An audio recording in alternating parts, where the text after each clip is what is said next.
వి gold trusted gold buyers తాకట్టులో ఉన్న బంగారాన్ని విడిపించి ఈ రోజు ఉన్న మార్కెట్ ధరకే కొనబడును. మరిన్ని వివరాలకు సంప్రదించండి 7771077720.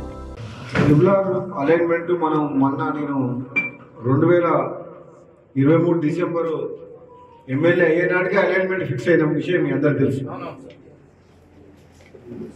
ఒకవేళ అది అలైన్మెంట్ ఫిక్స్ కాకపోతే న్యాయంగా అయితే చౌటుపల్లి ఏరియాలో అలైన్మెంట్ తప్పు చేసి దూరం వెళ్ళి పోవాలి, పైకి మామూలుగా టౌన్ బయటికి వెళ్ళి పోవాలి, డివిజన్ బయటికి వెళ్ళి పోవాలి. వాళ్ళు అప్పుడు ఉన్నోళ్ళు మేనేజ్ చేసి గవర్నమెంట్ అధికారులు రాజకీయ నాయకులు కలిసి RRR అలైన్మెంటే తప్పు చేసింది గత ప్రభుత్వం. ఎవరు మీకు అన్యాయం చేసింది? ఫస్ట్ నారాయణపూర్ ఎక్కడ పోతుంది, ముంగోడు అక్కడ దూరం వెళ్ళిపోతుంది. ఇక్కడికి చౌటుపల్లి రాగానే దగ్గరకు వచ్చింది. ఇంకా చౌటుపల్లి రాగానే ఈ మున్సిపాలిటీ దూరం పోవాల్సింది పోయి దాని అర్థమైంది. గతంలో ఉన్న రాజకీయ నాయకులు అధికారులు కలిసి కుమ్మపై కొన్ని ఇండస్ట్రీస్ని కాపాడేందుకు అలైన్మెంట్ దగ్గర తీసుకొచ్చి మీకు ఈరోజు నష్టం చేస్తున్నారు. ఈ మాట మీరు ఒప్పుకుంటారా?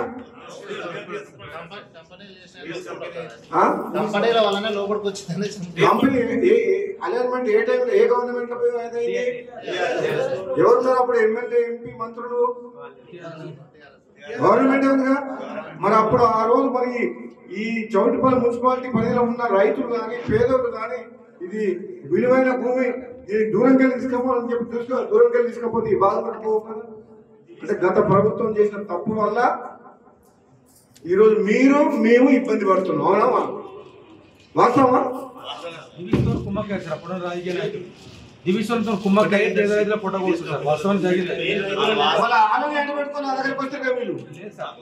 అట్లా కాదు, వాళ్ళతో కుమ్మక్కై, ఆ పార్టీ వాళ్ళతోటే కుమ్మక్కై, దివిసోళ్ళతో కుమ్మక్కై అప్పటి నాయకులు మీకు అన్యాయం చేసి మన వాళ్ళే ఇప్పుడు మీకు మీ ఏమంటారు చేస్తుంది. అమ్మ ఇది ఎక్కడ కూడా మోసం చేసిన పార్టీ, మోసం పెట్టిన నాయకులే మళ్ళీ మిమ్మల్ని రాజకీయ ప్రయోజనాల కోసం మిమ్మల్ని రెచ్చగొట్టి మిమ్మల్ని నా దగ్గర తీసుకొస్తుంది, ఇంకో దగ్గర తీసుకుపోతుంది.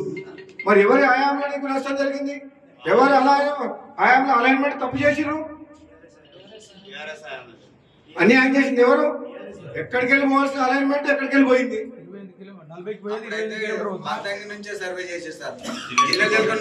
ఏదైనా నాకు తెలుసు, అది ఇక్కడికి వచ్చేసరికి దగ్గరికి అయింది టౌన్, అది ఎక్కడికో దూరంకి వెళ్ళి పోవాల్సిన మున్సిపాలిటీ అవతల ఎక్కడో దూరంకి వెళ్ళి పోవాల్సిన.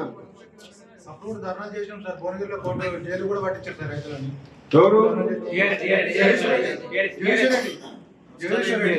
మరి ఇప్పుడు మళ్ళీ అదే లీడర్లు వచ్చి మనం ఏమని తిరుగుతుంది? మరి ఏం చేయాలి? మరి ఇప్పుడు నేను చేసిన మోసం చేసిన తప్పు చేసిన వాళ్ళేమో మిమ్మల్ని బలిచ్చిన వాళ్ళేమో వాళ్ళు గొర్రె కషాయం నమ్ముతారంటే మీరు మళ్ళీ ఆయన మన తిరుగుతుంటారు. మళ్ళీ ఆయన ఎంట పెట్టుకొని నా దగ్గరికి వస్తుంది. మీకు ఒకటి చెప్పాలా? ఏం పేరు నీ పేరు? నేను కొత్తగా రాజకీయాలకు వస్తున్నాను, నాకేం అర్థం కాకపో.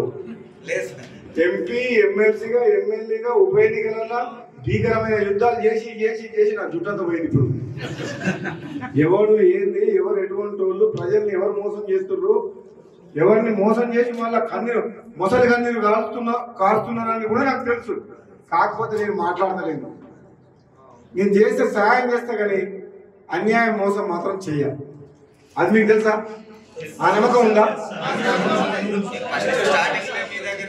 వచ్చినాం కానీ ఎవరైనా కూడా వచ్చిండ్రు. ఎక్కడ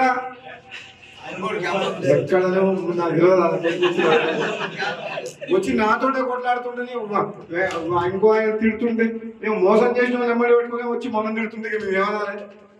సరే జరిగిపోయింది. దానికి నేను రాజకీయం చేయదలుచుకోలే. రాజకీయం కాదు ఇక్కడ మనకు కావాల్సింది భూ నిర్వాసితులకు న్యాయం జరగాలి. మార్కెట్ రేట్ కాకపోయినా సరే, కొద్ది ఒక పక్క తక్కువ ఇచ్చినా సరే, ఆ భూమిని నమ్ముకొని, ఆ ఆస్తిని నమ్ముకొని, పిల్లల పెళ్లిలు కానీ, పిల్లలకి ఇచ్చేవాళ్ళు కానీ, తరతరాలుగా వాళ్ళ భూమిని నమ్ముకొని బతికేటోళ్ళకి అన్యాయం జరగవద్దు, మంచి రేట్ ఇప్పించాలనే ఆలోచన నేను చేస్తున్నాను. కాబట్టి నేను ఇప్పుడు మన దాకా 4 లేన్ ఉండే, లేట్ అయింది. మళ్ళీ ఇప్పుడు 6 లేన్ చేస్తుంది. మళ్ళీ ఇప్పుడు దాన్ని ఏమంటారు? రైల్వే లైన్ అంటారు. రింగ్ రైలు కూడా అంటుంది. తెలుగులో ఫాస్టెస్ట్ న్యూస్ యాప్ ఇప్పుడు కొత్త అవతారంలో 5 సెకండ్లోనే పూర్తి వార్తా సమాచారం మీ చేతిలో. సోషల్ మీడియా ట్రెండ్స్ మీ కళ్ళ ముందుకే live TV and voice search options తో ఇప్పుడే డౌన్లోడ్ చేయండి. యాప్ లింక్ డిస్క్రిప్షన్ లో ఉంది.